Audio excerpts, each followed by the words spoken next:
Pai, em nome de Jesus, obrigado, Deus. Obrigado pelo teu cuidado conosco. Obrigado pela tua palavra. Então vem, Senhor, e ministra. Ministra nessa tarde aos nossos corações. Ministra trazendo entendimento, trazendo sabedoria, trazendo percepção dos detalhes. Percepção, Pai, dos teus princípios, dos teus valores. É isso que nós precisamos hoje. Quando olhamos para a tua palavra, nós precisamos perceber todos os detalhes, né, dessa riqueza que tu nos deixaste, que é a tua palavra. Obrigado por estarmos aqui reunidos. Eu quero agradecer por cada vida que está aqui conosco hoje, né, cada vida aqui hoje, nessa tarde, que seja para a honra e para a glória do teu nome. Em nome de Jesus. Amém.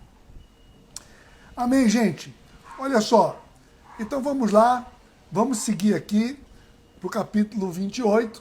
Né? Antes eu quero, só como temos feito sempre, eu quero, olhando aqui para o capítulo 27, vamos dar uma revisada, né, no capítulo 27, uma breve revisada. O capítulo 27 diz que depois que tinha ficado decidido tudo que eles iam para Roma, né, seguiram para Roma, foi uma longa jornada em direção a Roma, todos começaram ali, pegaram, né, primeiro uma embarcação, e no meio da viagem tiveram que mudar aquela embarcação, e o vento não era favorável, a condição do mar não estava também favorável, eles encontraram muitas dificuldades, e a viagem foi retardada, né? Dizia lá que a viagem, eles não poderiam seguir na rota proposta inicialmente, porque os ventos eram contrários, tiveram muitas dificuldades mesmo, muito. Então, tanto que, a certa altura ali, diz que eles tinham perdido muito tempo, perderam tanto tempo, né, que chegou o inverno. Chegou o inverno, e com o inverno chegou um tempo de navegação perigosa. Não daria para eles continuarem. E aí Paulo se levanta, Paulo estava ali no navio, estava Paulo e muitos outros prisioneiros e muitas pessoas embarcadas, ou seja, era um navio público. E Paulo se levanta, chega ali para o centurião e para a turma que estava no comando, disse: gente, olha só, vou dizer uma coisa para vocês, está muito perigoso a gente viajar aqui. E se a gente for viajar, a gente vai colocar em risco, e vai ter um grande prejuízo de toda a carga, a própria embarcação vai estar comprometida e as nossas vidas. Então Paulo faz ali uma advertência para todos eles. Mas o centurião conversa com o dono do barco, o piloto lá, e todo mundo, e eles decidem nada disso. A gente vai seguir.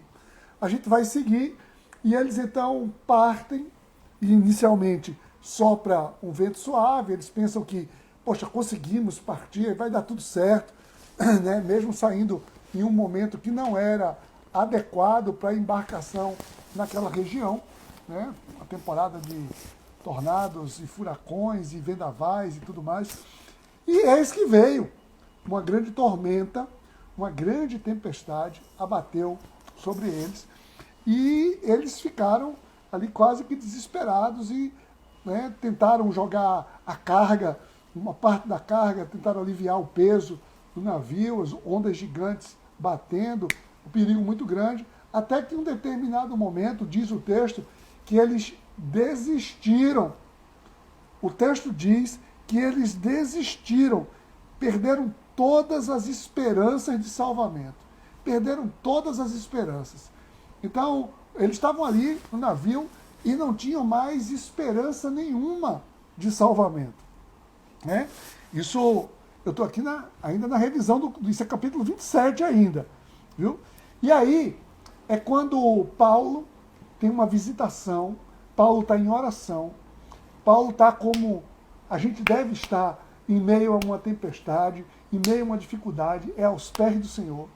E Paulo tem uma visitação naquele momento. E Deus fala a Paulo, né, de uma maneira muito especial, e Paulo vai para reivindicar a sua autoridade perante o comandante do navio e diz: olha, vocês não me ouviram lá atrás.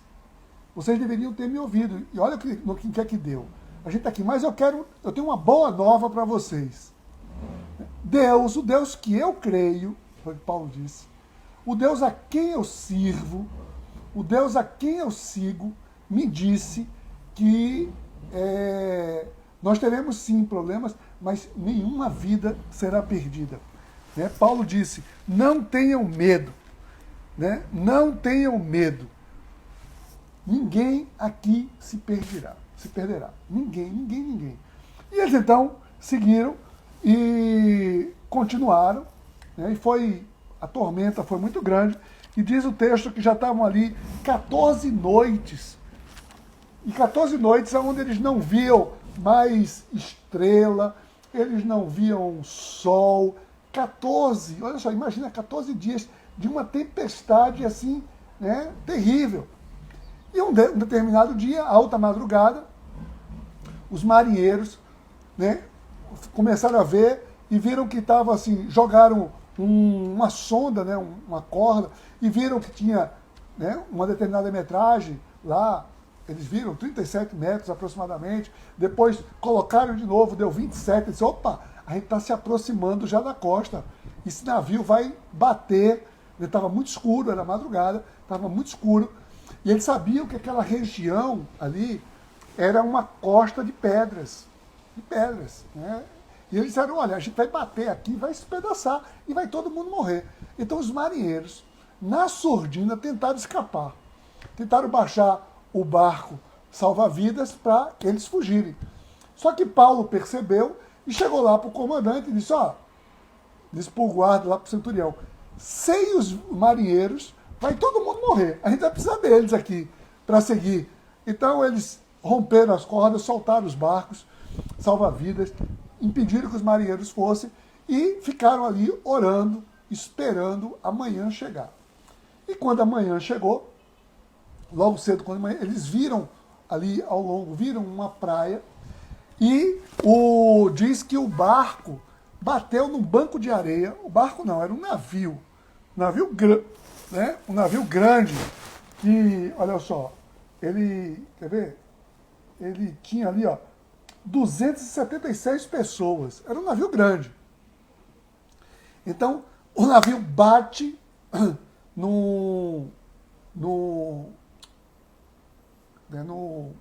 é que se diz? Num banco de areia. Mas antes disso, antes do navio, de manhã, quando o dia estava raiando, eles viram a praia, e Paulo propôs então para todo mundo: olha, gente, está todo mundo aqui sem comer há muito tempo, porque não podiam preparar comida, não podia nada. E Paulo diz: olha, a gente precisa se alimentar, vocês precisam se alimentar. E Paulo deu graças pelo pão, pegou o pão, dividiu, partiu o pão e alimentou todo o navio, alimentou todo mundo. E diz o texto que eles comeram até ficar satisfeitos. E depois aliviaram ainda o peso do navio, jogando fora muito trigo. Então, e quando amanhece o dia, o navio encalha no banco de areia, e as fortes ondas ainda estavam batendo na popa do navio, e o navio se espedaçou. E foi quando ali alguns soldados romanos disseram o seguinte: vamos matar os prisioneiros, aqui vamos matar todo mundo, né, para que ninguém fuja. E o centurião, que estava responsável por aquilo, já tinha adquirido, né, a confiança de Paulo. Paulo, para ele, era uma referência naquele momento, muitos dias ali viajando, já conhecia Paulo. Ele disse: não, a gente não vai fazer nada disso não. Vai fazer o seguinte: quem sabe nadar, vai nadar até a praia, salvo se puder. Quem não sabe nadar, vai pegar aqui um pedaço do bote, né, e vai boiando até a margem. E diz o texto bíblico que, conforme Deus tinha prometido a Paulo, né, lembra que na visão Deus prometeu que Deus estava dando aquelas pessoas pela graça a Paulo, todas aquelas pessoas, e ninguém morreria. E assim aconteceu. Ninguém morreu, todos chegaram a salvo na praia. Pronto. Esse foi o capítulo 27, o naufrágio, né, daquela embarcação. E aí, a gente entra no capítulo 28 agora. Agora vamos para o capítulo 28. O capítulo 28 começa assim, veja você. Uma vez em terra, descobrimos que a ilha se chamava Malta. Os habitantes da ilha mostraram extraordinária bondade para conosco. Fizeram uma fogueira e receberam bem a todos nós, pois estava chovendo e fazia frio. Imagina a cena, você vinha de um naufrágio, né? Você estava em pleno inverno, no naufrágio, águas geladas, você nadando ou boiando até a praia, chega na praia, está chovendo ainda, né? Imagina, é um caos, né? Então, eles tiveram ali, deixa eu fixar aqui o comentário de Vivi, obrigado Vivi, 28, já fixei aqui agora. Então, eles tiveram ali a simpatia dos habitantes, né? Diz que os habitantes fizeram fogueiras ali e receberam a todos eles. Vê, né? Legal, uma fogueirinha pelo menos, né? O frio da bexiga, a pessoa no inverno, chovendo, no frio, foram acolhidos ali daquela ilha e uma fogueira para esquentá-los. Acontece que naquele momento, olha só, aqui o verso 3 narra uma história que é o seguinte: Paulo ajuntou um monte de gravetos, quando os colocava no fogo, uma víbora, né, uma cobra venenosa, fugindo do calor, prendeu-se a sua mão. Ali a cobra prendeu-se à mão de Paulo. Uma cobra venenosa prendeu-se à mão de Paulo. Qual é a conclusão disso? Vai picar e ele vai morrer. E aí, olha o que aconteceu. Verso 4. Quando os habitantes da ilha viram a cobra agarrada na mão de Paulo, disseram uns aos outros: certamente esse homem é assassino, pois tendo escapado do mar, a justiça não lhe permite viver. Os caras inferiram logo. Só, esse cara aí escapou. Deixa quieto, que eles não sabiam de tudo que Paulo já tinha escapado. Né?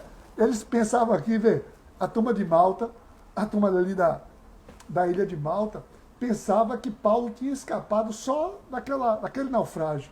Não, Paulo escapou de muito mais coisa. Né? Paulo escapou lá em Éfeso, a turma queria matar ele. Paulo escapou dos romanos que queriam fazer uma emboscada para matar ele. Paulo escapou dos julgamentos, todos os julgamentos, né? Julgamento ali perante Félix, perante Festo. Então, Paulo já tinha escapado de muitas coisas. E a turma disse: ó, esse cara aí deve ser um assassino, porque ele escapou de um naufrágio e agora vai morrer picado por uma cobra. Mas estavam enganados, né? Olha só. Olha o que diz. Verso 5. Acompanha comigo aí, tá? Pega a tua Bíblia aí, Atos 28, versículo 5 agora. Mas Paulo, sacudindo a cobra no fogo, não sofreu mal nenhum. Gente, você imagina, uma cobra se enrola no seu braço e você consegue se desvencilhar daquela cobra. Ou seja, diz que a cobra se enroscou no braço de Paulo porque ela estava fugindo do fogo. E Paulo se desvencilha daquela cobra e joga ela no fogo. E a cobra, que tem um instinto de preservação, imediatamente o que ela faz é picar. Né? Ela pica para aquele não ser uma ameaça para ela. E a cobra ali simplesmente não morde Paulo. Né? Olha só.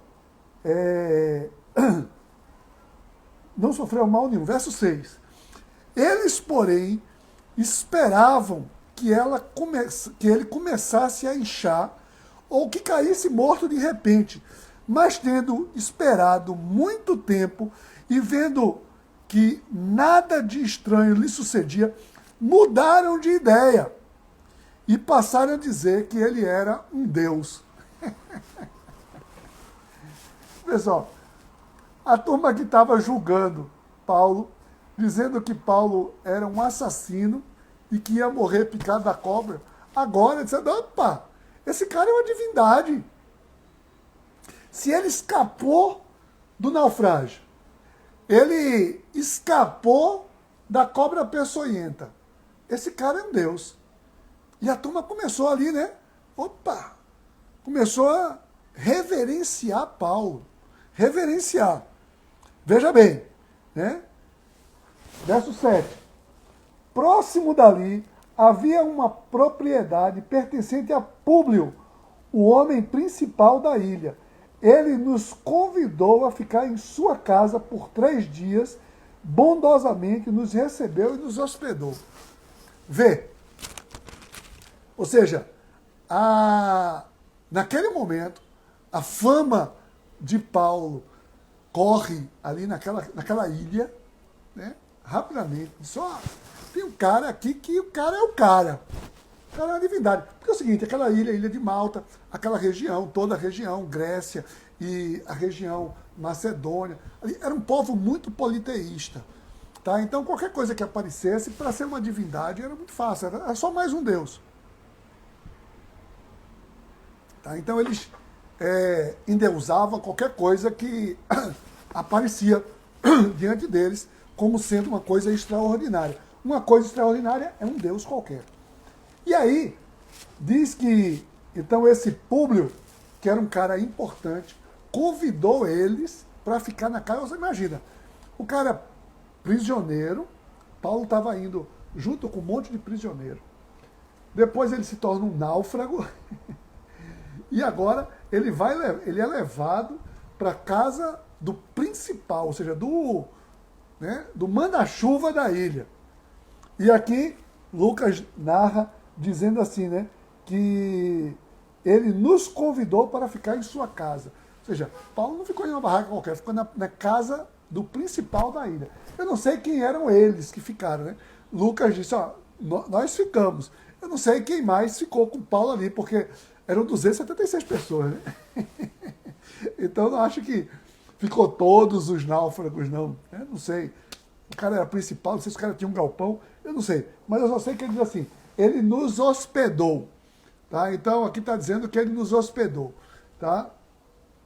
Então, vê só. E chegando, vê o que acontece quando Paulo chega na casa de Públio.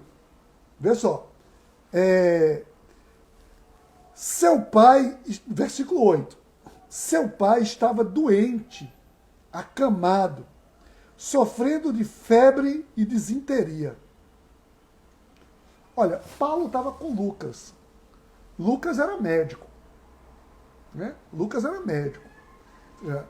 Era para Lucas ter tomado a frente aqui. Tá? Mas diz assim, Paulo entrou para vê-lo e depois de orar, impor-lhes as mãos, o curou. O poder do Espírito Santo estava com Paulo naquele momento. E Paulo ali, ele entra na casa daquele homem que o acolhe. O seu pai, devia ser um idoso, estava doente, com febre, com disenteria, né? Suspeita de Covid. Não, suspeita de Covid não estava não, peraí. Covid é agora 19, né? 2019. Então, mas Paulo impôs as mãos sobre ele e curou aquele homem. O que acontece depois disso? Bem, o cara já tinha sido picado por uma cobra. Picado não, tinha sido ali abordado por uma cobra. E não tinha acontecido nada com ele. Depois ele entra na casa do cara, o pai dele está doente, enfermo, com febre, e ele cura o cara com uma oração. Né? Deus cura ele ali numa oração. O que aconteceu? Olha o que aconteceu aqui no verso 9. Verso 9, vê. Tendo acontecido isso, os outros doentes da ilha vieram e foram curados também. Gente, imagina a cena. Imagina a cena. Todos, diz que todos, tudo bem, Malta não é uma ilha lá muito grande, não. Mas imagina uma ilha pequena, tamanho de Itamaracá. Né? Imagina.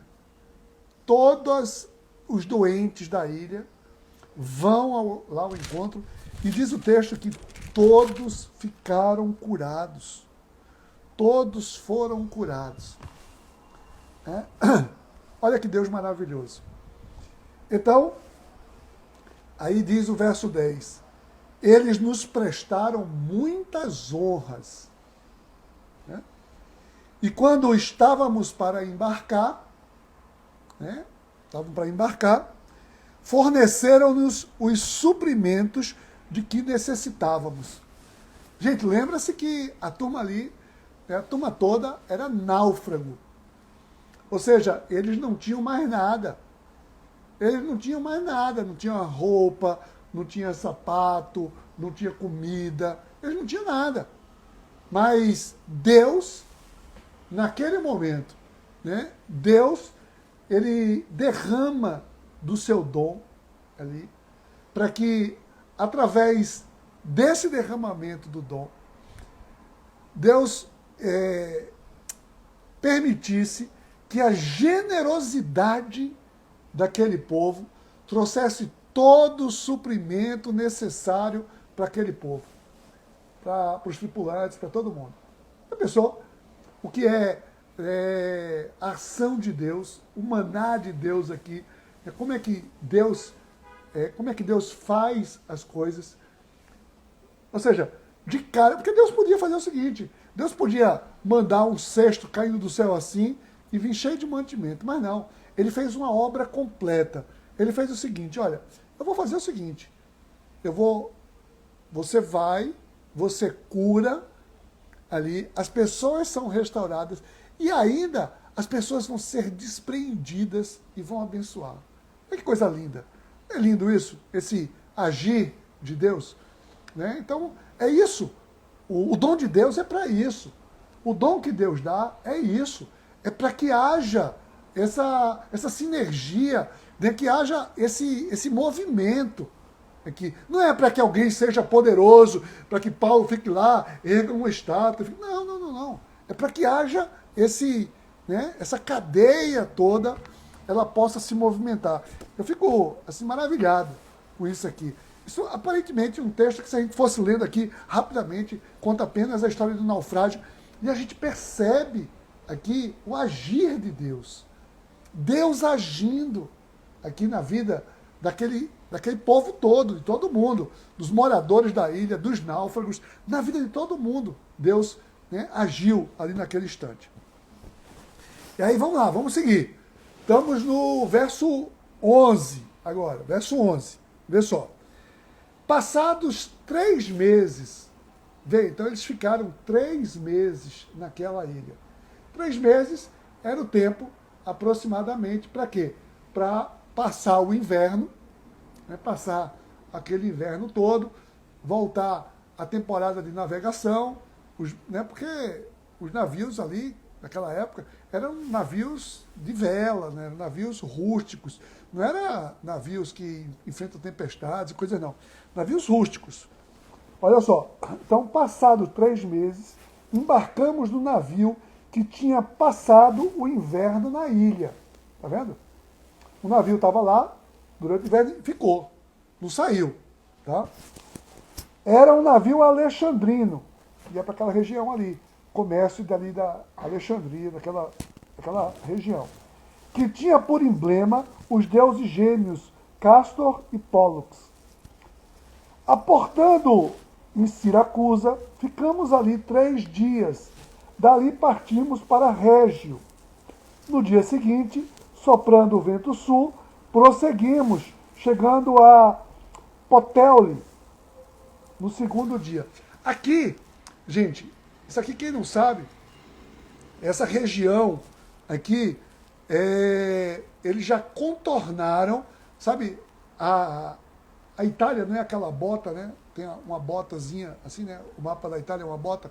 Aqui eles já tinham contornado o sul da Itália, estava subindo ali pelo sudoeste da Itália. Essas cidades aqui que ele está narrando já é aquela costa em todo o sudoeste. Malta fica ao sul da Itália e eles estavam ali margeando toda a costa da Itália, até chegar nessa cidade aqui, que é Puteoli.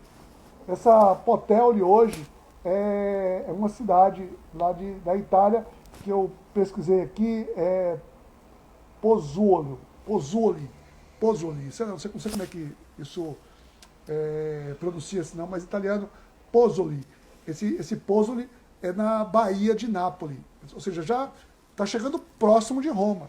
Ali já estão na Baía de Nápoles, tá bom? E aí, cadê? Aqui onde é que eu estou? Verso 14. Verso 14, tá? Ali, naquela região, encontramos alguns irmãos que nos convidaram para passar uma semana com eles e depois fomos para Roma. Ou seja, eles chegaram ali e né, Roma já tinha, o evangelho já tinha chegado a Roma. Paulo já tinha escrito a carta aos romanos, já tinha muitos romanos convertidos. E aqui eles chegaram nessa região e encontraram alguns irmãos que se alegraram com a chegada de Paulo ali e pediu para que eles ficassem lá uma semana. Eles ficaram uma semana e depois subiram né, rumo ao norte, em direção a Roma. Verso 15. Os irmãos dali tinham ouvido falar que estávamos chegando e vieram até a praça de Ápio e as 3 vendas para nos encontrar. Vendo-os, Paulo deu graças a Deus e sentiu-se encorajado. Olha, deve ser, né, aqui a gente vê um pouco aqui da satisfação de Paulo. A gente já tinha visto antes, lá em Atos 19, a gente já tinha visto em Atos 21, Paulo expressando o seu desejo de estar em Roma e foi frustrado 2 vezes a sua tentativa, na sua segunda viagem, e a terceira viagem dele ir até Roma. E ele escreve na carta aos Romanos, a gente viu, na carta aos Romanos ele diz, olha, eu gostaria muito de ter ido aí até vocês, né? Eu gostaria muito. Então era um desejo de Paulo ir até Roma. Então Paulo se emociona quando chega ali em Roma e ele agradece, né? Ele dá graças a Deus por estar ali, mesmo que a situação tenha sido estar indo preso, né, com eles ali, mas Paulo, ele vendo os irmãos o acolhendo, a turma foi lá, a quem ele tinha escrito a carta, ou seja, a igreja de Roma, vai ao encontro de Paulo, e Paulo fica muito agradecido, né, e se sentiu o quê? Encorajado. E aí, o verso 16 diz o seguinte, quando chegamos a Roma, Paulo recebeu permissão para morar por sua própria conta. Ou seja, Paulo não ia ficar numa prisão. Ele recebeu a autorização para ficar morando, né, sob custódia de um soldado. Ou seja, Paulo tinha muitos amigos ali, tinha uma igreja. Então Paulo deve ter ficado em algum lugar. Aqui o texto não fala necessariamente se ele chegou aí até o imperador, se foi julgado, se não foi julgado, se isso aqui é fruto do julgamento, se isso é consequência do julgamento já.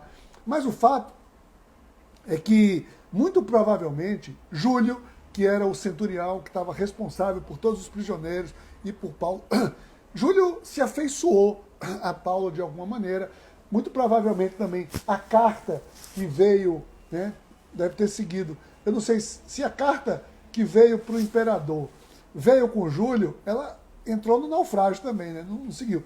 Mas se a carta já tinha seguido antes para o imperador, tanto o rei lá, tanto Félix quanto Festo, eles não tinham acusações contra Paulo. Então, muito provavelmente, aqui foi uma interferência de Júlio e que disse, olha, você vai poder continuar morando, mas vamos fazer o seguinte, vou deixar um soldado aqui com você, certo? Então ele fica ali com um soldado, e esse soldado, né, a história, os livros históricos dizem, né, que isso aqui, e Paulo, escrevendo aos Filipenses, Porque Paulo escreve, a carta aos Filipenses é escrita aqui, quando ele está preso em Roma. Então, pessoal, vamos ver aqui, tem até um, deixa eu ver aqui, em Filipenses, deixa eu pegar aqui, deixa eu abrir o texto aqui. Olha só, em Filipenses 1, no versículo 13, ele diz assim: como resultado, tornou-se evidente a toda a guarda do palácio e a todos os demais que eu estou na prisão por causa de Cristo. Ou seja, Paulo, quando escreve aos Filipenses, está dizendo aqui, né, que ficou evidente a toda a guarda do palácio. Ou seja, ali os guardas deviam estar, essa é a guarda do palácio, era a guarda pretoriana. E a guarda pretoriana devia estar ali sempre um soldado se revezando. Então ele diz o seguinte: Paulo deve ter ali, né, pregado para diversos soldados. Foi aqui também onde Paulo escreveu a carta aos Efésios, né, faz aquela com a imagem de um soldado romano. Paulo escreve aquela obra-prima em Efésios que fala da armadura de Deus e descreve qual é a verdadeira proteção que alguém deve ter. Foi aqui, foi nesse momento, né? nesse tempo que Paulo estava ali sob custódia de Roma. Paulo estava sob custódia de Roma. E aí, vamos seguir aqui, verso 17. 3 dias depois, ele convocou os líderes dos judeus, quando eles se reuniram, Paulo lhes disse, olha, Paulo pegou os líderes dos judeus, aqui eram judeus helênicos, né?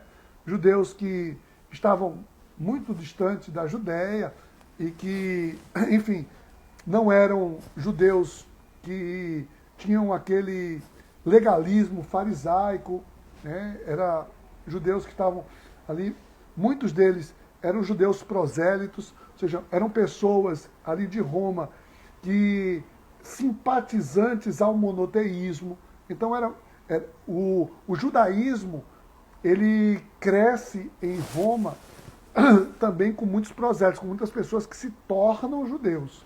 Tá? Então Paulo reúne todos esses líderes e nesse momento aqui Paulo vai falar, né, dizer a que veio. Por que Paulo está ali? Por que eu cheguei aqui? E aí Paulo conta, ali, reúne todos os líderes e diz, olha só, meus irmãos, embora eu não tenha feito nada contra o nosso povo, nem contra os costumes dos nossos antepassados, fui preso em Jerusalém e entregue aos romanos. Ele foi preso em Jerusalém e foi entregue aos romanos lá.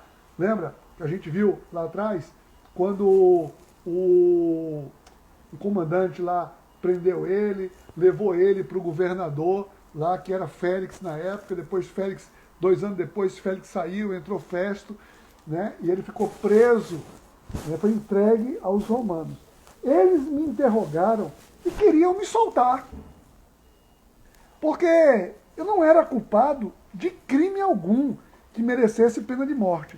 Todavia, tendo os judeus feito objeção, fui obrigado a apelar a César. Não, porém, por ter alguma acusação contra o meu próprio povo. Por essa razão, pedi para vê-los e conversar com vocês. Por causa da esperança de Israel, é que eu estou preso com essas algemas. Paulo está dizendo aqui para os judeus, olha, eu não fiz nada demais.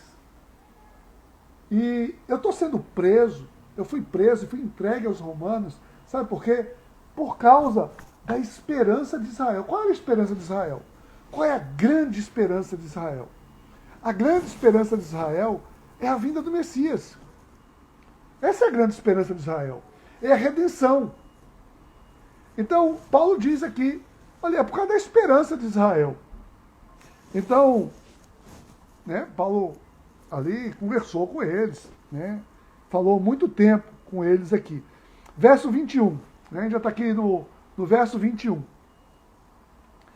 Eles responderam, não recebemos nenhuma carta da Judéia a seu respeito, e nenhum dos irmãos que vieram de lá relatou ou disse qualquer coisa de mal contra você. Dá para ver que a turma que veio lá, né, deve ter sido a turma que era ligada aos apóstolos. E não a turma que era ligada aos fariseus. Não era a turma do Sinédrio. A turma que veio para Roma era a turma ligada aos apóstolos. Todavia, queremos ouvir de sua parte o que você pensa, pois sabemos que por todo lugar há gente falando contra essa seita. Então a gente tem ouvido isso. E a gente quer ouvir de vocês, de você. Vê que deixa tudo que Paulo queria. Paulo queria ir para Roma para pregar. Ali, e a turma diz, ó, a gente quer ouvir de você. Conta pra gente. Verso 23. Vê só. Assim, combinaram encontrar-se com Paulo num dia determinado. Marcaram lá um dia para se encontrar. Indo um grupo ainda mais numeroso. Gente, né? É assim que acontecia. Toda vez a fama se espalhava. Paulo, ele fala, né, com uma propriedade tão grande que a turma seduzida, e foi um número, né, muito grande aqui, ó, indo um grupo ainda mais numeroso ao lugar onde ele estava. E como era o costume de Paulo, Paulo não era aquela pessoa de... Assim, às vezes a gente vê aqui, né, em meia dúzia de linha, Paulo falou isso aqui em meia dúzia de linha. Mas é só um breve resumo que Lucas está colocando aqui, está dando as linhas gerais do que Paulo falou. Porque olha só, o que diz aqui ainda ainda estou aqui no verso 23, diz assim, ó, desde a manhã até a tarde, ele lhes deu explicação e lhes testemunhou do reino de Deus, procurando convencê-los a respeito de Jesus com base na lei de Moisés e nos profetas. Gente, vê que massa. Paulo está ali e ele está conversando com aquela numerosa multidão, aquela turma toda que foi. Paulo está conversando desde manhã até a tarde. Que não diz se eles pararam para comer uma pizza, né? Estava em Roma, já tinha uma pizza.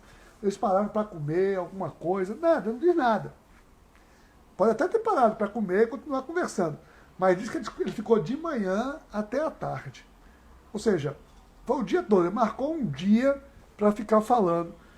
E o que eu acho mais interessante aqui é o destaque que o texto diz. Que Paulo não estava querendo convencê-los dizendo assim, gente, eu criei, isso foi muito bom, a minha experiência, para mim, pá. Não. Paulo usa sempre a mesma estratégia e traz para a gente aqui uma lição muito importante. Ele diz o seguinte, ele vai a partir das Escrituras. Ou seja, a turma tinha as Escrituras. A turma conhecia a lei e os profetas. E sabia o que a lei e os profetas apontavam. A lei e os profetas apontavam a redenção. E Paulo está dizendo aqui, né? O texto está dizendo que Paulo tentava convencê-los sobre Jesus, está fazendo associação. Olha, esse Jesus aqui, de quem eu estou falando, é o mesmo que os profetas falaram. Tudo que aconteceu aqui é cumprimento. Ou seja, Paulo faz esse link perfeito. Né? Então vamos lá, verso 24. Alguns foram convencidos do que ele dizia, mas outros não creram. Gente, é assim até os dias de hoje. Sinto muito, né? Não é verdade? Não é assim até os dias de hoje? Porque, assim, era para a gente estar já, depois de tudo isso ter acontecido, era para hoje estar todo mundo crendo. Mas não. É assim até os dias de hoje. A palavra é pregada, é mostrado com coerência, é mostrado com experiências, fatos acontecem, milagres acontecem, muita coisa acontece, né? E de acordo com o que era predito, coisas, né, revelações e cumprimento de profecia. Muitos creem e outros não. Isso vai acontecer. Isso que aconteceu. Né? E continua acontecendo. E aí, diz o seguinte, no verso 25. Discordaram entre si. A turma que estava ouvindo começou a discordar entre si e começaram uns a ir embora. Sabe quando? Quando a verdade dói. Vê só. Depois de Paulo ter feito essa declaração final. Olha a declaração que Paulo fez. A declaração de Paulo foi a seguinte. Bem que o Espírito Santo falou aos seus antepassados por meio do profeta Isaías. Olha, Paulo está falando aqui agora, ele vai citar um texto de Isaías. Né? Isso está em Isaías. Isaías no capítulo 6. Isaías capítulo 6, sabe o texto do chamado de Isaías, quando Isaías está ali, né? Depois de dar uma lida no capítulo 6 de Isaías, é um texto muito interessante. E aí que Deus fala da maldade, parará, e Deus diz assim, a quem enviarei? A quem enviarei? E aí Isaías diz, eis-me aqui, envia-me a mim. Pronto. Quando Isaías disse, eis-me aqui, envia-me a mim, logo na sequência, Deus disse exatamente isso aqui para Isaías, que é o que Paulo está dizendo. Ou seja, Isaías falou profeticamente aquilo lá. E olha o que diz. Disse assim, ó, vá a esse povo e diga, ainda que estejam sempre ouvindo, vocês nunca entenderão. Ainda que estejam sempre vendo, jamais perceberão. Pois o coração desse povo se tornou insensível, de má vontade. Ouviram com os seus ouvidos e fecharam os seus olhos. Se assim não fosse, poderiam ver com os olhos e ouvir com os ouvidos, entender com o coração e converter-se, e eu os curaria. Percebe o que Deus está dizendo?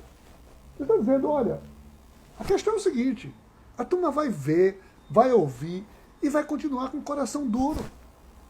Ou seja, aconteceu lá no tempo de Isaías, a profecia, aconteceu quando Jesus veio, aconteceu, a gente viu em cada pregação de Pedro, a gente viu em cada pregação, em cada viagem de Paulo, em cada momento. Né? A gente viu ao longo de 2000 anos de história do cristianismo. A gente vê em qualquer lugar, em qualquer momento. A palavra é pregada e muitos, pela dureza de coração, ouvem e estão nem aí. Veem e não estão nem aí. E Deus está dizendo, olha, eles poderiam ver com os olhos e ouvir com os ouvidos e se converter. Converter, gente, a palavra converter não é se filiar a uma igreja. Não é mudar de religião. Eu era tal religião, agora eu sou... Não. Se conversão. A palavra conversão aqui é metanoia. A palavra grega, metanoia, é mudança de mentalidade. Conversão é uma mudança de mentalidade. Né? Conversão não é mudança de religião. É mudança de mentalidade. Porque tem muita gente que muda de religião e não muda de mentalidade. Isso não é conversão. Conversão é uma mudança de mente. Uma mudança de mente. Tá? Então, aqui, depois disso, quando eu disse isso, muita gente foi embora. Foi embora. Verso 28. Portanto, quero que saibam que esta salvação de Deus é enviada aos gentios. Eles a ouvirão. Depois que ele disse isso, os judeus se retiraram, discutindo intensamente entre si. Né? Aqui, Paulo traz uma palavra profética E eu creio que aqui existe a ruptura. Né? Quando os judeus continua, é fato que nesses 2000 anos muitos judeus se converteram a Jesus, mas o evangelho ele se espalha entre os gentios, entre os não judeus. É aí que o evangelho, né, ele vai, porque a gente, você lembra, a gente já viu lá em João 1, quando Jesus, a palavra diz o quê? Que Jesus veio para os seus, um povo judeu, os seus não o receberam, mas a todos quanto receberam, a saber, os que creem no seu nome, Deus deu-lhes o poder de se tornarem, se converterem, né, se mudarem e se tornarem filhos de Deus. Então, verso 30. Por 2 anos inteiros, Paulo permaneceu na casa que havia alugado e recebia a todos que iam vê-lo.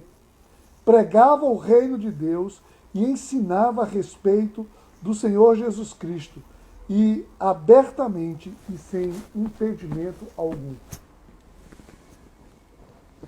Ou seja, Paulo tem aqui 2 anos de trégua. 2 anos de trégua, onde abertamente ele prega ali, as pessoas iam ao encontro dele. Não era ele que ia mais ao encontro das pessoas. As pessoas iam ao encontro dele, né? E ele pregava abertamente, ensinava, discipulava, fortalecia a igreja em Roma. Paulo estava ali. Paulo foi o grande, né, disseminador da igreja ali em Roma. Grande apóstolo para os gentios, né? O grande apóstolo em Roma. Então Paulo está ali, pregando por 2 anos. Tá? E aqui, pum, subitamente, Lucas fecha o livro e diz, acabou. Acabou o livro de Atos. Né? Então, depois disso, segue o baile. Segue, sabe o quê? Segue 2000 anos de história do cristianismo. Então, gente, a gente termina aqui o livro de Atos. Amanhã eu vou fazer o seguinte. Amanhã eu vou trazer aqui uma breve abordagem, só para a gente concluir isso aqui. Eu decidi fazer o seguinte, vou trazer uma abordagem histórica. O que aconteceu com Paulo depois disso aqui? Até ele ser decapitado lá em Roma. Tá? O que aconteceu com Paulo? Né? O que aconteceu? O que aconteceu com Pedro? Que a gente vê no livro de Atos, até um determinado momento, né, Pedro está ali, é o protagonista, e de repente Pedro sai de cena, Paulo entra, e depois aqui de Atos, o que aconteceu com eles? O que acontece? Né? Então existem alguns relatos históricos, existem algumas coisas do próprio Paulo que dão pistas para a gente nas cartas que Paulo escreveu. Paulo, aqui nesse período em Roma, ele escreveu algumas das cartas. Ele já tinha escrito outras cartas antes, mas aqui ele escreve as cartas da prisão. Tá? Então, amanhã a gente vai ver esse extra Bíblia. A gente tem estado aqui sempre, né, vendo linha a linha do que está das palavras nas Escrituras, mas vamos trazer um pouco disso aqui, do que é que aconteceu depois desse período, tá bom? Então eu te convido, se você tiver interesse, se você quiser ouvir sobre isso, né, chega amanhã, às 17 horas, nós vamos então falar um pouco sobre isso, tá bom? Então só para fechar, né, aí a gente pode fechar como, sempre a gente fecha cada capítulo, né? Que lição a gente tira disso aqui? Né? Hoje a lição é do livro todo de Atos, sempre a gente tira disso aqui. Mas nesse específico aqui, a gente pode tirar algumas lições, sim, que é o quê? A gente vê, como a gente viu, o dom de Deus. Deus deu o dom. Para que ele dá o seu dom? Né? Por que Deus deu o dom? Deus dá o dom para que haja ali, né, o fim, propósito, o grande propósito, que é o quê? a preservação da vida para pregar a palavra. Então, Deus derramou o seu dom ali e Paulo usou o dom que Deus deu. Nós vimos que o evangelho ele precisa ser pregado com uma coerência com as escrituras. Né? A gente viu isso. O evangelho pregado com a coerência. É assim que Paulo fazia. Paulo não disse, não, isso aqui agora é uma nova seita, uma nova... Não. Todo o cristianismo, lembra-se que Jesus disse, eu não vim para romper com a lei, com os profetas, eu vim para cumprir tudo o que foi dito na lei e nos profetas. Foi o que Jesus falou.